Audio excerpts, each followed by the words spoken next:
Hi, everyone, and thanks for joining us tonight, and to you that are physically here with us and the ones remotely. I've been told that there are nearly 150 people joining online tonight with us. So I'm Davide Palmisano. I'm an associate at Firm UK. Firm UK is like a small informal organization that thinks we need to raise a little bit the awareness in this country, in the United Kingdom, about like organized crime topics. So we organize events like this with academics or journalists with that idea in mind. And tonight we will present a book, Ports, Crime and Security. We will have a conversation with the authors. I'm replacing Max Daly from Vice. That he sends his apologies. He tested positive to COVID just an hour ago or something like that. Yeah, so he sends his apologies, but most importantly, send me the questions that he was meant to ask to the others. So I will be the one that will ask the questions. One important thing, guys, there will be at the end of the talk, like Q&A session. And for those which are attending online, please write your questions in the QA box, and I will take care of your questions. So let's introduce the authors. We have Professor Anna Sergi, Professor of Criminology at the University of Essex. Alexander Reid is a research fellow in the Organized Crime and Policing Research Group here at the Royal United Service Institute. And Professor Marlene Easton, that is the chair of the research group Governing and Policing Security at the University of Ghent. So let me start with the question. Anna, we'll start with you. Why ports and organized crime? How did you start researching this? Okay, thank you very much, and thanks for coming. It's a pleasure to be back online. It's still a bit weird. So why ports? So I'll keep it very non-academic-y because otherwise this is already my second glass. So by the end of it, why ports? Very simple story. So I work on organized crime. I work on mafias, Italian mafias, and my job is fantastic. I get to travel and chase mafia around. That's basically what I do. And while I study this mobility, I went in different places: Melbourne, Montreal, New York City specifically. And I come from the south of Italy, where there is a big port, by the way, near where I grew up. And everyone kept telling me, if you want to know really why they are so rich, so powerful, you need to look at ports. So once, twice, 3 times. And the more I ask why ports to the law enforcement, to national agencies, anti-mafia, whoever, they kept telling me, oh, because they control the port. Now, I don't know if any of you lives near a port or has actually been around a port. Actually, most of the time we go around ports and we don't even see them. I mean, they're just there and we get so used to them. At least that's my experience with ports in Calabria, where I'm from. I grew up next to a port building up, and it's a massive port, and I barely saw it while I was growing up. So once you go and you actually see the port and you actually put your eyes up and say, okay, so is this a port? And you think, how can anyone control this? How do you control the amount of ships, the amount of containers, the amount of people that work in the port? So that was my question. Is it really possible that organized crime or whoever, mafias, control ports? And spoiler alert, no, they don't. That's the end of the story. But yeah, so that's how I started, and that's why I decided that I was interested in ports. And so I left aside my mafia research, and I went on to research organized crime generally. And I don't know what is your background here. Some of you might be very, very interested in organized crime, some either won't. But organized crime means nothing and everything. It's one of those concepts that really we could start talking about and never agree on what it is. But in ports, organized crime is illicit trafficking, cocaine, cigarettes, waste, all the different trafficking. It can also be corruption, systemic corruption. It could be The Wire, if you've seen The Wire season 2, and that kind of unionized port workers kind of thing in the wharves. So organized crime is a very difficult beast to study.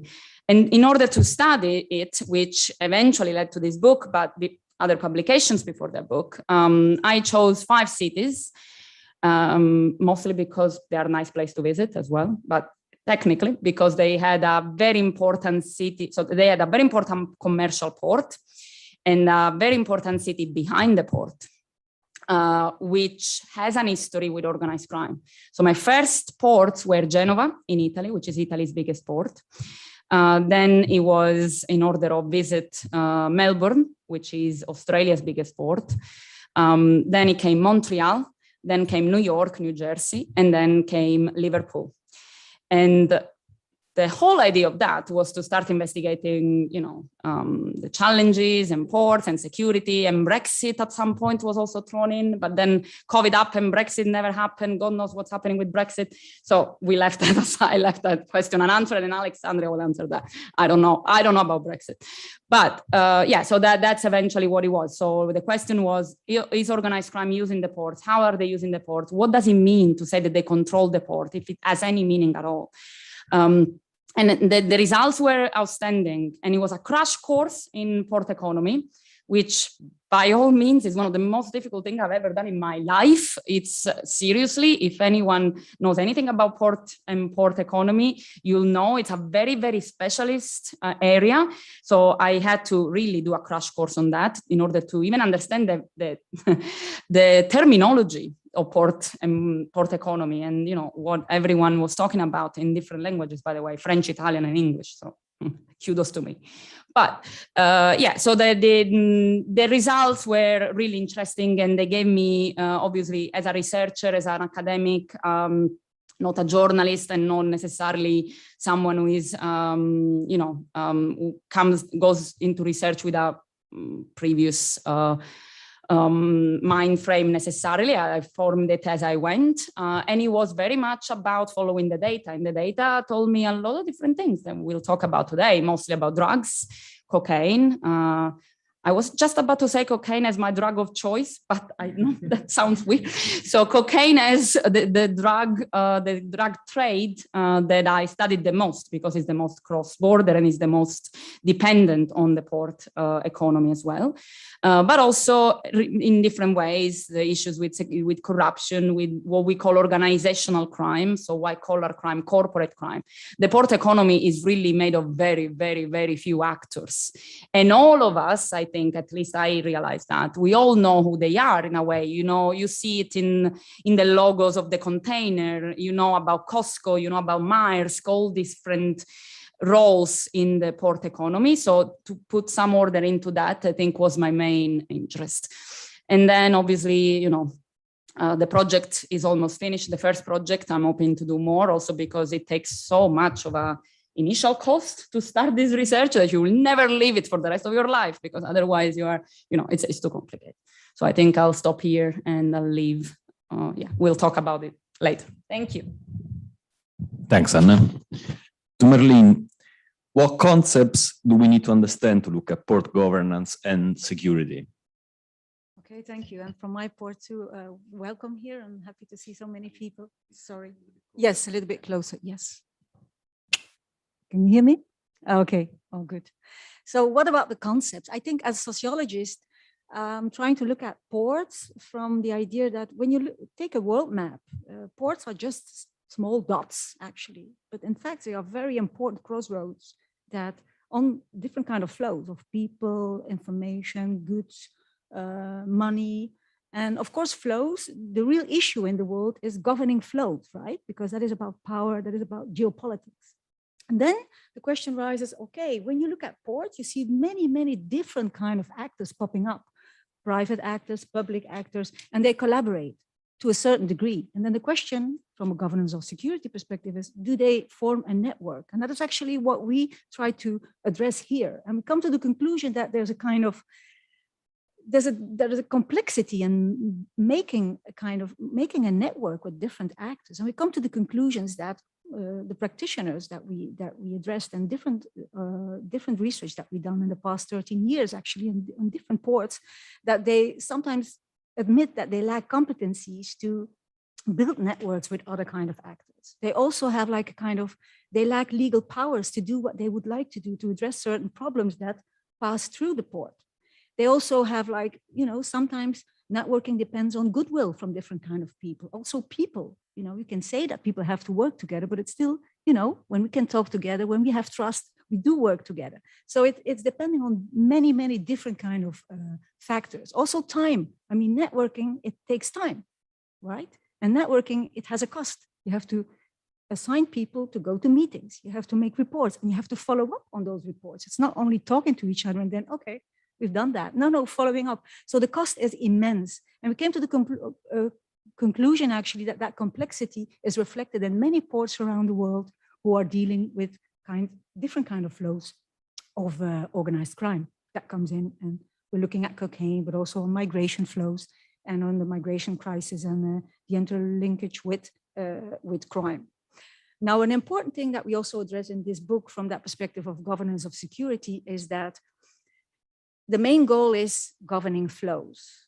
And then when you look at ports, what you actually see is that a lot of stuff that is going on in ports and a lot of stuff that people do in ports is actually translating global issues, global challenges into what does it mean for this spot in the world. They localize it. So we are talking about global things here, global evolutions that touch ground within a port. And then you see that many of the different kind of actors in ports are actually participating in networks that we would call rather local, because they look at what the consequences are of broader evolutions in their local spots, in their local ports. So that means that they're not really orientated in searching for solutions on the broader flows, that ports are interconnected. So they are part of local committees that work on stuff. They are part of PFSOs, committees or meetings that are set up or triggered by the IPSS code. So in that sense, it's very local. So I think there's still a lot of challenges, and that is what we wanted to write in this book from the governance of security perspective. Makes sense. Thank you. Alex, let's talk about UK then. How does this relate to this country at this specific time and space? I mean, yeah. I'd like to thank my co-authors for setting me up here for a lifetime of being banned from a government position. So really what you're asking about is Brexit, which, yeah, exactly. It's true, it's true. Don't mention the elephant in the room, man, that's fine. So I think the key word here really is chaos. If you were to be standing in a port today in the UK, as all three of us have been at some point, you would find a lot of tension, a lot of concerns, and then also on the consumer end as well. We all try to buy goods. We know that the supply chain is very fraught at the moment. It's been a kind of perfect storm of COVID-19, increased demand because we're sitting at home and we're online shopping, and then also the UK's exit from the EU. And as Anna and Marlene, I think, have very nicely set out, really the licit and illicit economy are two sides of the same coin. So we can't separate them. We have to look at them together. And when we're thinking about what organized crime groups are doing in the port space, we also need to be looking at what licit actors are doing in the port space and how they are reacting to one another and different incentives, opportunities, and kind of complex situations that may open doors, close doors very quickly within the port space. I think from a short-term perspective, so going into some of the kind of detail around how ports in the UK are operating today, the kind of so-called phased or stage introduction of import controls is not necessarily going particularly well. Both the public and the private sector are certainly struggling to have the kinds of conversations that Marlene was just talking about there as being so important to effective port governance. We're seeing that actually the physical infrastructure that needs to be built in UK ports in order to conduct inspections now that we've left the common market isn't there in place in time for basically executing the government's policy plans. And so the border control posts that are meant to be introduced and then the kind of inland customs checks, there is a lot of uncertainty around whether that will be achieved or not by the 1st of January. And that 1st of January deadline relates to physical checks that are meant to take place on animal goods, foodstuff and drinks. So actually something that's of great interest to all of us. I know that we've all probably been to a British supermarket recently and seen pictures of vegetables where we should have been seeing real vegetables, which is a bit dystopian. But really in the face of these delays, and this is what's so interesting to me, is the official party line is that the UK government will prioritise the flow of goods. So they have actively said, we will not be focusing on revenue collection and we will not be focusing on conducting security checks at this time. We are going to be focusing on keeping just-in-time logistics going. And that really tells us something about how vulnerable the port economy is. And it's something that's really important for us, I think, to kind of appreciate moving forward, and particularly when you're studying this area, to realize the sort of fragility of that. If you take just one container out of a supply chain to inspect it in a port, you can cause havoc for a whole kind of group of commodities in different supply chains. So that's something that we have to bear in mind when we maybe criticize those that we don't consider to be kind of executing their security related responsibilities. I think the interesting thing for me in the medium term is whether in the UK that kind of line continues. So we know that the Office of Budget Responsibility said in January this year that we would be foregoing an expected 800 million in revenue as a result of those staged controls. And the question at the front of my mind is, well, at what point do we reintroduce that emphasis on security and kind of make use of the policies that are supposed to secure our border more efficiently? Thanks, Alex. Back to Anna. How does drug trafficking works in port, and why port are different from other gateways, I would say? I mean, thanks, Max, to ask this question. It's actually quite interesting to see how ports works. Yes. I can link into what Alexandra was saying. I actually wrote it here. At what point we introduce security back? So 2 days ago, I was in Belfast, which was my first time in Belfast, by the way. Emotional, really, really great city. And the reason for the visit was because everything in my research currently in ports points out at the Port of Belfast as being an interesting place to start the next project on ports in the UK. And one of the things that obviously Belfast law enforcement is concerned about at this stage, Police Service of Northern Ireland, which obviously has quite some experience in organized crime, and they come from, I mean, I don't have to tell you that, but you know, the past of Northern Ireland is particularly complex when it comes to organized crime. They are now considerably put in the middle of very reckless choices on one side and very short-sighted choices on the other. I can say that I don't need to work with the government anyway. And one of the problems that they have is that no one can predict where is the flow of illicit trade going at this stage. There are various options, and some of these options Marlene will have on the other side of Europe, on the coast of the Holland and Belgium. But when it comes to us, who is actually going to predict where the drugs are coming from? And when we mean drugs, by the way, no one is really bothered here about cannabis, even if cannabis does travel through port. We're all very, very just concerned about cocaine, because cocaine is the one that makes people rich. Okay, so that's really what we're talking about. So I think the best way to describe drug imports through port is by two postulates. So two truths that we've learned through research that others have done and that we have done as well, that I've done. One is that there is no illicit trade that doesn't move through the illicit trade. No matter how great an organized crime group is, and no matter what some journalists, and I wish Max was here because I can have a go at him, but no matter what some journalists say, no organized crime group is capable of inventing a route of drugs. The routes of drugs are the legal routes. So if the legal routes are messed up, just because we are, so they are messed up, then so are the illicit routes, okay? So we need to consider that every time we talk about trade.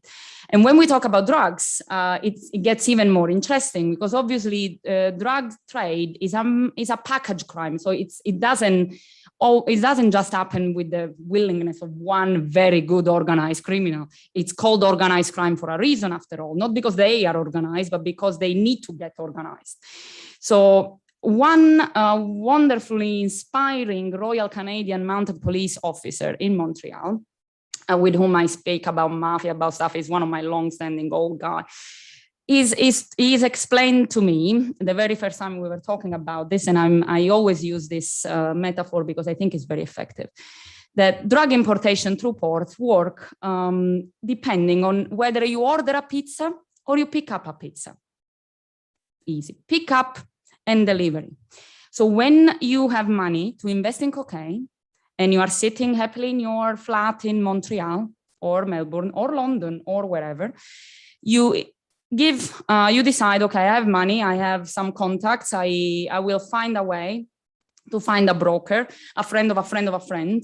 I want to buy some cocaine. Cocaine costs a lot, but do you have the money? So you arrange it for the pizza delivery, meaning I'm gonna ask my guy, who is someone who works with different other groups, different ethnicities. He doesn't have a problem with, you know, kind of getting a hold of who matters. And I'm gonna pay for the whole thing. I'm gonna pay for 500 kilos of coke that arrive to me at some point in different shipments. I don't have control over the shipments. I pay for the delivery as well. So the broker will arrange the delivery that is arriving to me at some point at a certain time and space, whether it's a warehouse, whether it's a, you know, a secure location. I pay for it all. I basically scratch my back and wait. I receive a message at some point saying, okay, you pay for 500 kilos. The first 100 that are arriving this Friday on the Carolina Star in the port of Felixstowe. Okay, so, but don't worry about it. You'll have the cocaine with you at this location in this stage, whatever, send someone to get it. Fine, that's one option. This is if you're rich, mostly. And if you trust your broker, by the way, because that's also another story. If instead you are kind of in between and you do have to, you want to, you know, invest your own resources, and you are the kind of criminal group who has logistics resources, like some groups are in this country, by the way. This country is mostly on some groups on the pickup side. You say, yeah, you know what, just let me know when the pizza is ready and I'll come and pick it up. I'll arrange the trafficking, I'll arrange the transport. And that can be both from the origin country and arriving at Felixstowe, meaning I'll have my guy go with my trailer or with my freight forward business, whatever it is, pick up the container and bring it somewhere. Which means, by the way, that I can become the delivery guy for someone else who also has drugs in the same container. One of the main things that we keep forgetting, and it took a while for me to actually see it and to understand it, is that when kilos of cocaine arrive, they're not just for one person or for one group. They usually are divided, depends on the broker, depends on the shipment. So it's an everyone's interest that things function well. So in ports, essentially, you can easily bypass the port completely. The port can be completely one of those things where you pass through, could be just one of the gates. If, and we saw this evidenced, control imports are going up, security imports, even physical security, CCTVs and physical cordons at the port that do not allow people to open the containers and just say, oh, let me see what's in the container and if my cocaine is here. You don't do that. We used to do that. We still do that in some ports, especially not on the north and the western side of the world. But most of the time, you just have to have someone who drives a trailer, freight forwarding business.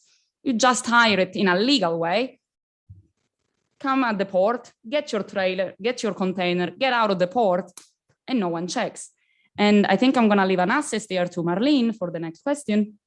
The very important reason that Alexandra also mentioned, security import is such a complicated business, but more importantly, the tension between security and trade is so much as obviously our wonderful supermarket and the anxiety of please drink now because you can't drink at Christmas, apparently, rhetoric that we are having this stage, is essentially that security is a cost, even if everyone keeps telling, no, it's not a cost, it's great, it's part of your reputation. No, because when it comes to it, port terminals, who, by the way, let's remember in this country, are very, very, very private business.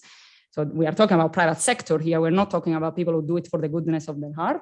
So they need to get things moving. So security is an hindrance. No one wants to stop the container and checks for cocaine. So it's if cocaine flows, to use the flow, better, just get it out. And that's probably where the interest in finding out whether or not cocaine is stuck in our container is an interest that is not really at the port, is in some office somewhere else where someone is running intelligence. But at the port level, mixed results. So I'm thinking possibly what you could be asking for Max in spirit. Would ask, yeah, in spirit. Yeah, so I mean, in relation with the tension between the need of security and like the need of not stopping the flow, Marlene, can you say anything about the port of Antwerp, like notoriously a big hub for cocaine in Europe? Yes, indeed. I think that Antwerp is on everybody's radar in relation to the cocaine flow. And indeed, it is a very interesting case that we have studied a few years ago, I must say. But nevertheless, when you take the complexity that Anna just sketched, it immediately shows that to get awareness about security issues that are related to these kind of complex problems, you need also to have a kind of vision on, or at least a burst of problems that touch upon the interests of the partners in a port. And I mean, like when companies see that the people that are working for them are being bribed or there are attacks in the city, so mayors get concerned about the fact that there are Molotov cocktails in the streets in Antwerp, for example, then you get a kind of urgency to do something about the problem. And that was actually the case in Antwerp, where all of a sudden the interest to do something about it, it became apparent that people had to work together. So a plan was made in 2017 where people were sitting around the table and say, okay, what do we need to do? We need to push back, of course, crime in our ports, but at the same time, we have to work on corruption, because technology makes it possible for crime, for organized crime to infiltrate in ICT services or ICT divisions of companies. So it makes the bribing of people, it's on another level. So we need to work on that kind of corruption. And there were kind of 4 working groups, if I'm not mistaken. Yeah. They also thought, okay, if we want to really do something about it in Antwerp, we need to connect with countries abroad. We need to see the interconnectedness between the ports. So a lot of managers from law enforcement, from politicians, but also from justice, just went on a mission to Colombia. For example, Belgium has a MOU with Colombia, so they worked together and then had how can we actually together do something about that cocaine trafficking thing. But I think that it became very, very, at a certain point, it became clear that working together and having an integrated approach to the problem was crucial. So, for example, they made a Kali team. What we call the Kali team is a multi-agency group with people from different kind of organizations together on the same spot, so that they had to work together. But of course, as I mentioned earlier in my introduction, working together from different kind of perspectives, from different kind of mindsets, economic, social, security, it becomes very difficult. But nevertheless, we saw in the case of Antwerp that it did work. I mean, when people get aware of the problem, get aware of what's in for them, from their logic, from their perspective, and that's important when you bring people together, that they have to see the usefulness of working together. And in Antwerp, it worked. Of course, you cannot say it works or it doesn't work. It's always a lot of nuances in that answer, of course. So it is still a challenge, but you see, for example, in the port, an important thing to pick up is that when you want to bring people around the table, each organization can actually build up a kind of fence against organized crime and the cocaine flow in their own way. But overall, you need a kind of hand to steer the process of networking. And for example, in Antwerp, we have a very strong port authority who does a lot of efforts to bring those people together. And a very recently interesting thing is that they are working on a kind of digital how you call it, a digital, let me see, digital layer over the whole port. Yes, they want to actually, each actor can contribute by, they want to build a kind of, each actor is a kind of node in the flow, as a matter of speaking, and they want to improve the security in each of those, that each of those actors provide. And they want to have a kind of idea like a blockchain that covers the whole port and that secures the port. Very challenging, of course. And I would like to hear an update, a recent update on that, because it's very difficult to get the hand on the real practices that go along with them.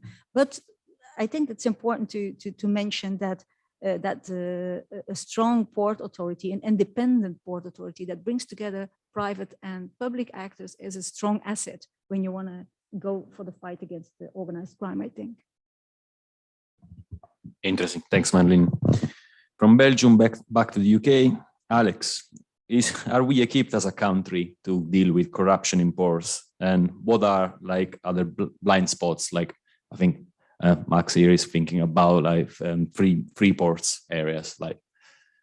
Absolutely. So I will start by defining what a free port is, because I can imagine that not everyone follows it quite as closely as we do at RUSI. But a free port, a free trade zone, a special economic zone, FTZ, SEZ, or free ports, as they're known, are really any area that's attached to a rail, sea, or airport, or indeed just any area at all within a national jurisdiction that is outside the customs territory insofar as duties and taxes are concerned. So what does that really mean? Well, it means that you can offer lots of different business incentives that aren't possible within a national territory. So you might be able to invert tariffs so that if I'm producing goods inside the free port, then actually I never have to pay import duty. I can just export them immediately, but I can still hire people in the UK. Or I may be thinking about reducing enterprise tax, suspending all business rates. These are things that you can't do inside other logistics facilities. And so the UK government has made free ports in particular very central to their kind of manifesto, including their election manifesto. And it's interesting to see that 8 of them have now been approved. They're due to come online sometime in late 2021, which it looks like it is to me. So we'll see any day now. But really the reason why this topic is so interesting to me is that free ports and free trade zones are kind of seen as the bête noire of international trade. They aren't perceived very positively. So the OECD talk about them very negatively. The Financial Action Task Force often mention them in mutual evaluation reports and policy documents. And so why kind of keep establishing them is a key question that we began with at RUSI when we started researching this topic 2 years ago. And it turned out that that was the wrong question entirely. So we visited Morocco, we went to Panama, we looked at free trade zones in the UAE and Singapore as well. And what we really learned was it's very simple. The reasons to establish them are to induce economic growth, to attract jobs, and also as a kind of economic sandbox. So you can try out policies that wouldn't otherwise be available to you because they would derogate from the customs regime.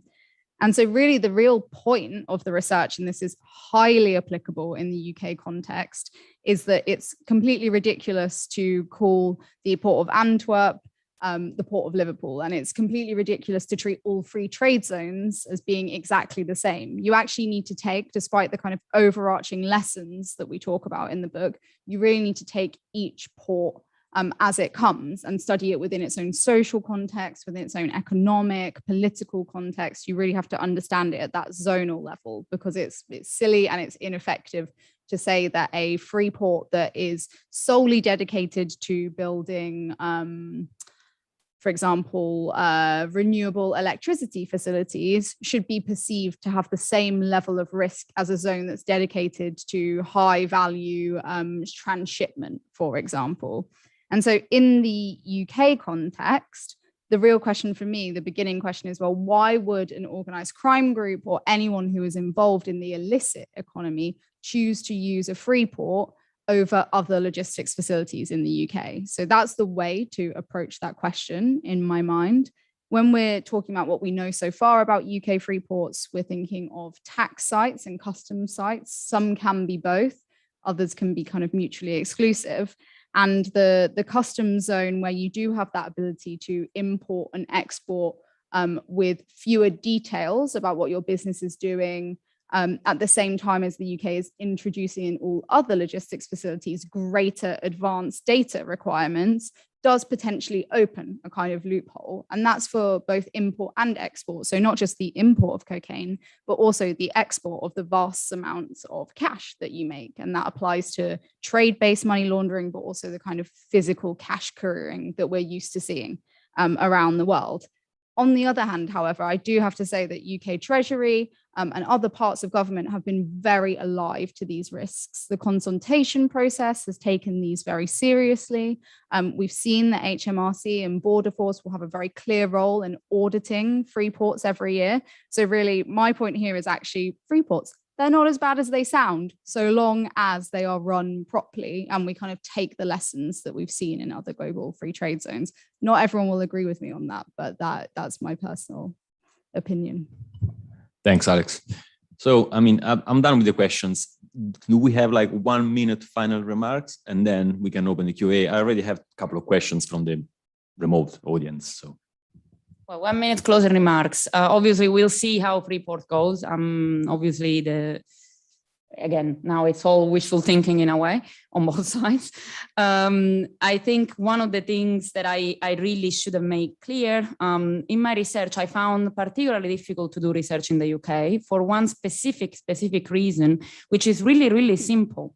The UK port, English, not UK, because the other countries have different arrangements, but England ports are fully privatized port, which is a minority of the port in the world. Most ports are territory, land, government owned, leased for very long leases to private sector. In the UK, this is fully privatized, so land and obviously activities on the land. So I think this adds another layer of complexity when it comes to who actually has any say on what data is shared and what essentially who is policing fully privatized ports. I think that's really the question. And when Alex says we need to look at each context, the context of the fully privatized port in a free port, we'll see how that goes. But I think that's a very important point because it doesn't happen in every other country.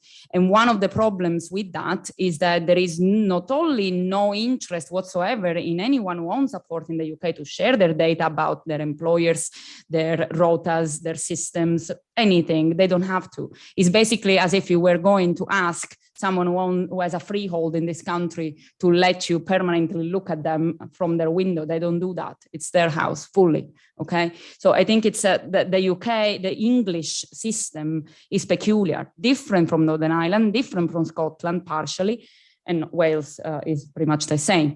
So I think that's probably where the complications will add up at some point. Marlene. Thank you. Difficult question. One last remark to make. I think for myself, when we wrote this book together, I found it very striking to see that criminals are better in making up networks. They're very flexible in fighting each other. They do not have any rules to follow. They can, no bureaucracy. It's so easy. So why not just all go that way, right?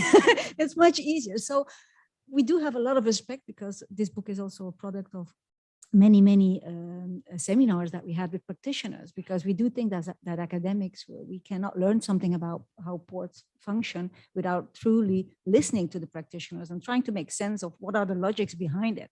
So I think there's a huge challenge there. And one example that I just recently heard that I thought, oh my God, is in terms of the money laundering that goes together with that kind of international crime. If you see then that the criminal world is building up, the international controller networks, that they have like illegal banks that transmit that, it goes so easy. And when one falls out, another pops up. It's amazing. So yeah, that was striking. That's something that is striking and that keeps our appetite, I think, for this topic to go further into it. Definitely. There wasn't so much bureaucracy in our writing process, you'll be pleased to hear. Anna kept us very much on track.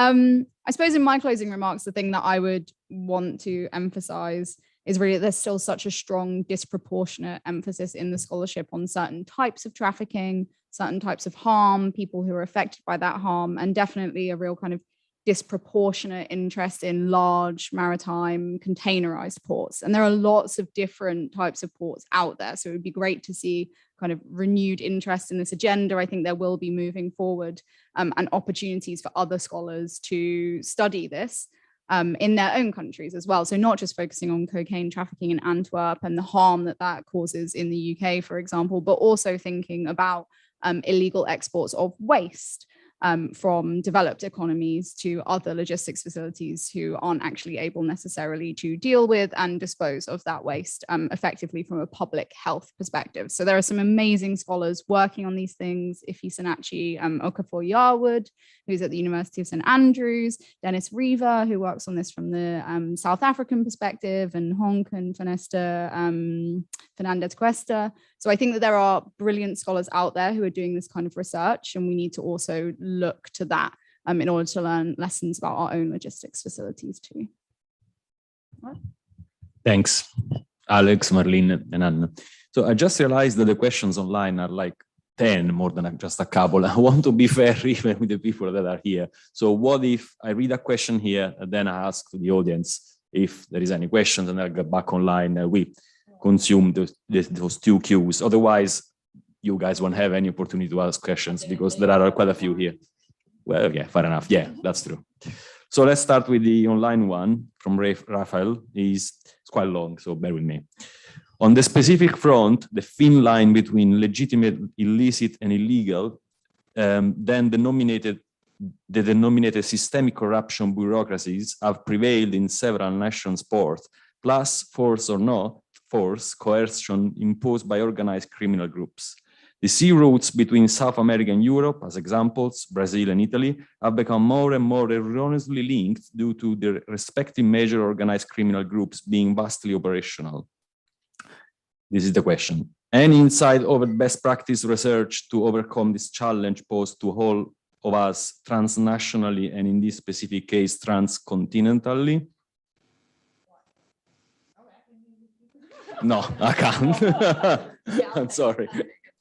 Okay, I'll take it. It's a complex question, obviously, and we can't. That's always a thing because people from home have time to type, and it's just okay. So there is something in there which I think is interesting. So there, if I understand correctly, they're saying that because of the Brazilian, Italian, especially activities and proactivity, and I think that brings me to another of the aspects that we really push forward in the book. Which is that in order to understand the context of the port, you need to understand the relationship of the port with the land behind.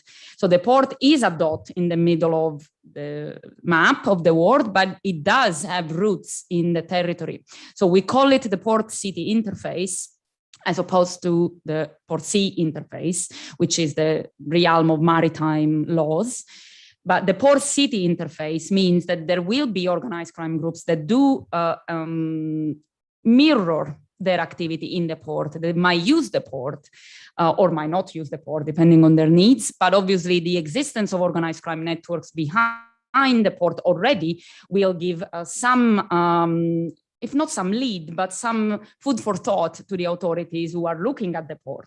Clearly. So I think that's there are best practices is the only possible best practice at this stage is cooperation. I mean, there is no other best practices. As Marlene was saying, the security, governance meetings that you can have with the police, with port security officers, with law enforcement, with the FBI, who, by the way, has a seat in Antwerp. You know, they hold on to that because they are the only ones who do checks on the outbound from the US. Let's not forget that, as Alex said, everyone is very concerned with the inbound. No one cares about the outbound usually, which is kind of paradoxical if you think about it. Anyway, it's a bit like face masks now that I think about it. Anyhow, yes. So I think the best practices is always about look at there has to be an integrated agenda between those who look at organized crime groups in the city and those who look in the city as in land behind the port and in the port. And obviously that can only happen with cooperation. I don't think we can go as far as any other suggestions. Yes, thanks, David. Any question from the room here? Well, quite a few. I leave up to you to, I think that, yeah, the gentleman over there raised his hands first. Yeah, If we can keep them short, please, guys, so we give the opportunity to everybody. I was former intelligence analyst with your customs and transnational 100%.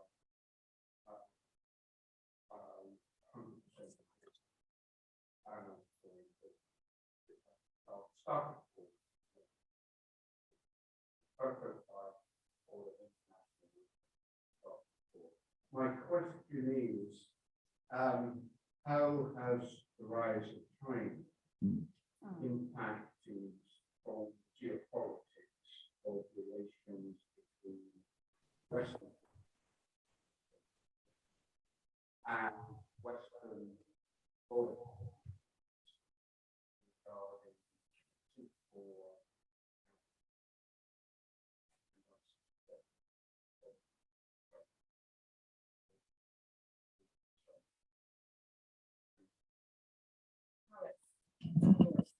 We decided that's China, yours.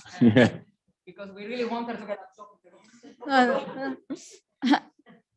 So I wish that Luca, who is our fourth author, was here because he is an economist. So he would definitely be able to answer this. I suppose the way that I would think about this as a kind of case study would be looking at the tariffs that were imposed, vice versa, between the US and China during the recent trade dispute, which is to some extent still petering on, and the massive displacement that caused across the maritime supply chain. So we saw goods moving instead to ports in Malaysia and Vietnam in an attempt to obfuscate their point of origin so that they could then be imported and wouldn't have tariffs levied upon them.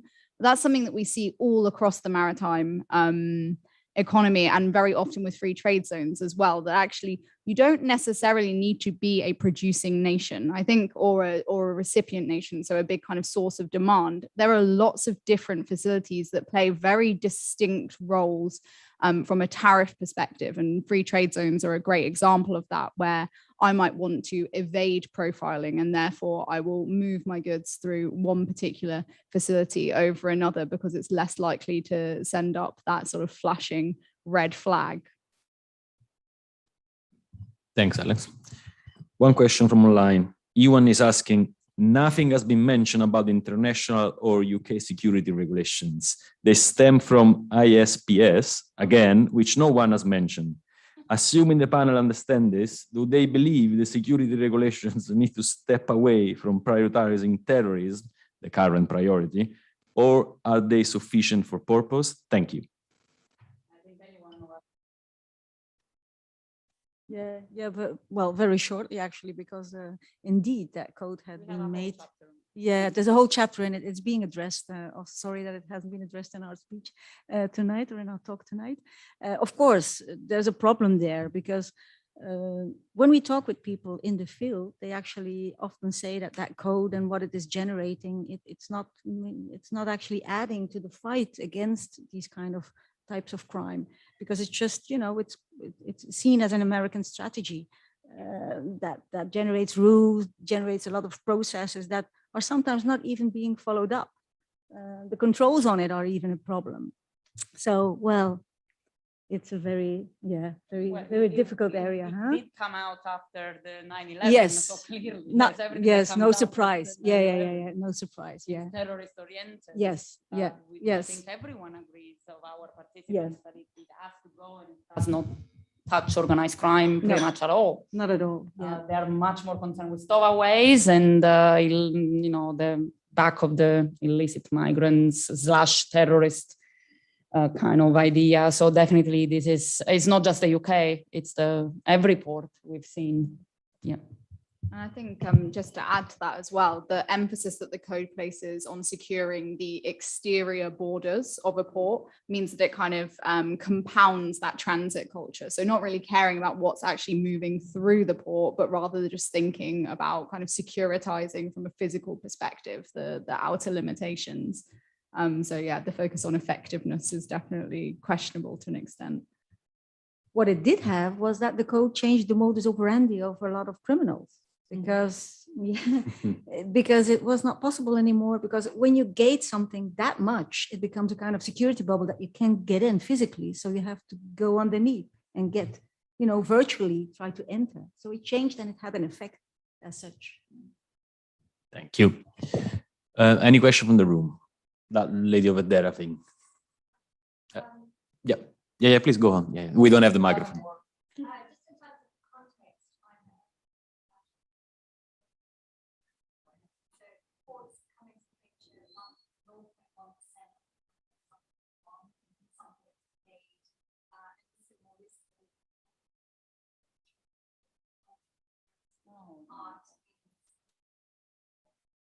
So my question is, how do you legitimate business to find as needs, very practical level?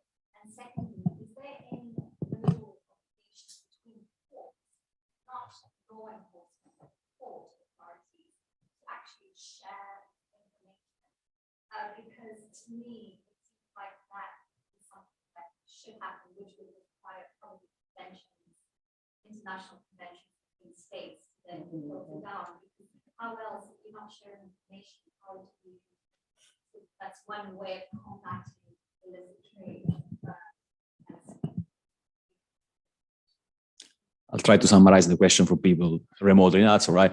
How do you, tell me if I'm wrong, but how do you penetrate legal business to see if they're actually doing illicit trading in free ports, to find out if they're doing illicit trading? Who wants to answer?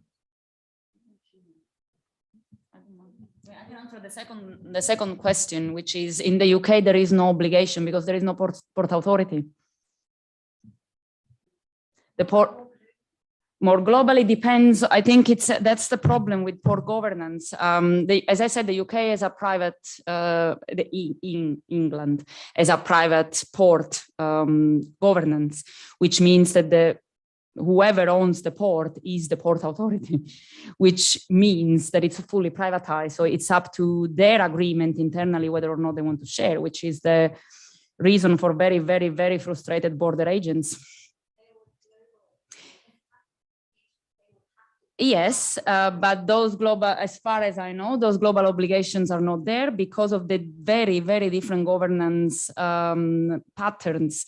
So each country that I've seen has a very different governance of port authority, even when there is a port authority, very different governance. So I think there is an expectation of goodwill, but then again, not an enforcement of that. And I leave the part on cultural objects and free ports to Alex. Yes, I'll give the word to you, but that would be actually what you're asking. The answer to it would actually be a step forward in the governance of flows, because it would really, yes, it would help, definitely. Yeah, so the point about how to kind of penetrate legitimate businesses and find out what's actually happening inside free ports is an interesting one. There are several mechanisms that are in place now in order to try and increase transparency around free ports. And what you're thinking about particularly are kind of high value luxury storage zones, as they're known. And we've seen a big problem with kind of trafficking of cultural goods through there. However, what you were saying about how there is no global obligation to share info, well, even the data that we do have, which is based on voluntary declarations to the World Customs Organization, is incredibly patchy, because actually looking back at what they've recorded in terms of seizures in free trade zones since 2016 is, a tiny, tiny percentage of what's actually going on. Those transparency mechanisms, so one of them is the Code of Conduct on Clean Free Trade Zones by the OECD. And then the kind of competing version of that, which is more industry-led, is the World Free Zone Organization Safe Zone Program. And each of those try to create a list of standards that free trade zone or free port administrators can be held against, to improve the degree to which they are declaring if there are particular security issues or incidents in the free zone, to ensure that they're actually conducting the types of due diligence that we would expect on businesses who were benefiting from preferential tax rates or who were able to access incentives like reduced customs inspections or kind of simplification of customs duties. So there are definitely two mechanisms out there that are trying to work on that issue.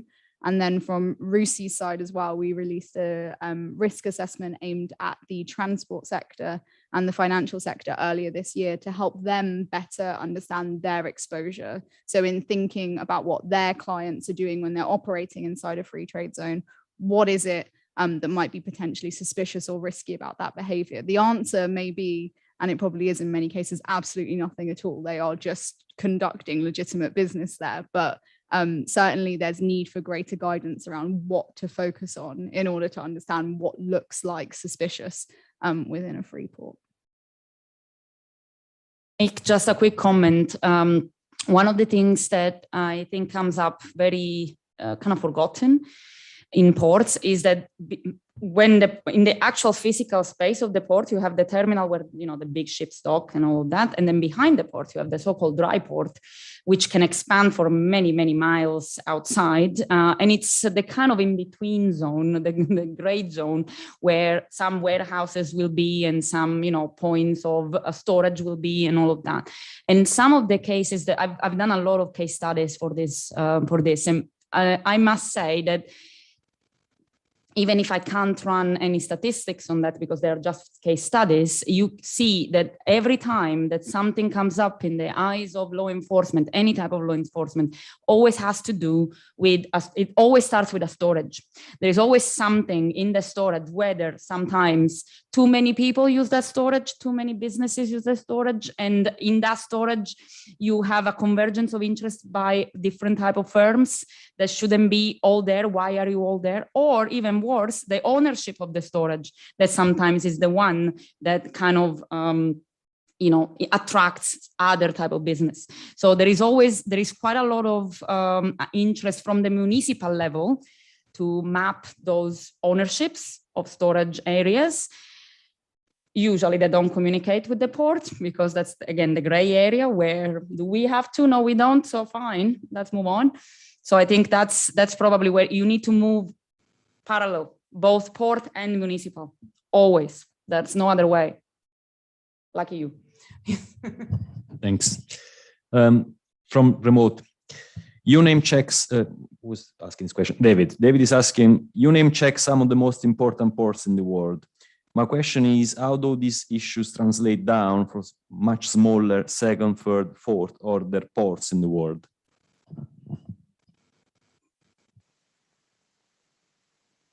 We need more money to do more research, and that's for sure. If we generate more security in the bigger ports, the problems divert. I mean, I'm talking from insights from all of my colleagues. I mean, it's clear that we need to look at those smaller ports as well, and all kinds of problems find their way. They search for the less resistance, right?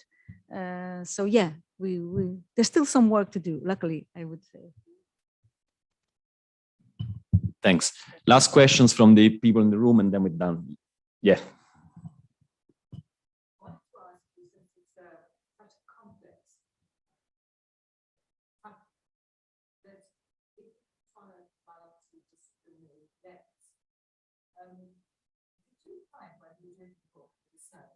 Some bridges between local and global, possibly even between you know, the ethnographic dimensions. You have usually profile people who might be involved in trafficking or drugs. Did you find that, and the difference between practice and theory? Find some bridges. I'll repeat for people remote. Did you find during your research any ethnographic profiles for who is running the traffic, I guess? Yeah? You want to take that? I can take that. Yeah. So if I understand the question correctly, you are asking whether there are, we found bridges between the local and the global, and the similarities across practices of, from the criminal perspective. Definitely yes. This is actually how the book started, because when we were talking, I don't even remember when, it was so long ago. We wrote the book without ever meeting. It was all on Zoom. But you know, I think so there are different types of research that already existed before ours. Some of which were ethnographic studies in the ports directly. Some others were looking at different ports comparatively. And even if the context is always different and you have to understand who does what, the function of law enforcement and that of security in big ports are the same. The agencies delivering those will be different. And that is one of the problems. When it comes to organized crime, that is a question more, it's not just about ports, it's about how organized crime works. And organized crime, whether it's for human trafficking, when human trafficking is organized, not always, and when organized crime is doing drugs or illicit trade or cigarettes or whatever, it always starts from the local. It has to. So you have to know someone who knows someone who knows someone in the port. And then it just goes backwards into linking that to the demand side. So in a way, it can start different ways. It can start from someone who works at the port and who gets in touch with someone who knows someone else who wants to invest, and so sells their know-how of how the port works.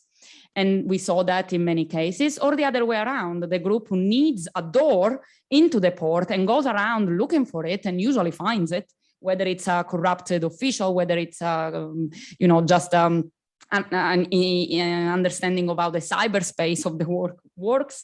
So there are different ways, but there are some similarities, definitely. And as far as I am concerned, there is not that much theory in this. A lot of it is really coming up from below, from the practitioners. A lot of it, because it's too complicated to start with what theory. I mean, you can start with ideas of how organized crime works, but then eventually the port is such a variable in itself that you have to look at the port and then walk back. I hope that answered your question. Don't know if you want. Maybe just add a little bit on the multidisciplinary perspective. Maybe why I like this book very, very much is that we met on a certain level, and we came to the conclusion that this has been done so much also by our colleagues. This book is not only written on the things that we did, but it's like, what is on the table here on ports, crime and security, and can we put that together? Does it make sense? So each of us took the lead in a chapter, and then we all read it and amended it. And it was clear that we came, I wouldn't say a complete consensus, but at least the topics came up even from our multidisciplinary background. We saw like practices coming up that had a lot of similarities. So I think that's why I like this book well, and I think you might like it as well. So thank you for that. Cool. Thanks to the authors. Thanks to you guys who come and people attending remotely. Let's have a glass of wine now then. Thank you. And for the people remotely, maybe we can answer it. If anyone has questions, get in touch, I guess. Well, yeah, of course. Yeah, if everybody wants to keep, asking us questions, we are available online. If you want to research Firm UK, just go on Google, search Firm UK Spotlight, and you'll find a couple of links. But I think maybe we can circulate an email after the event in the next few days with all the relevant information. Thanks again, guys. Bye.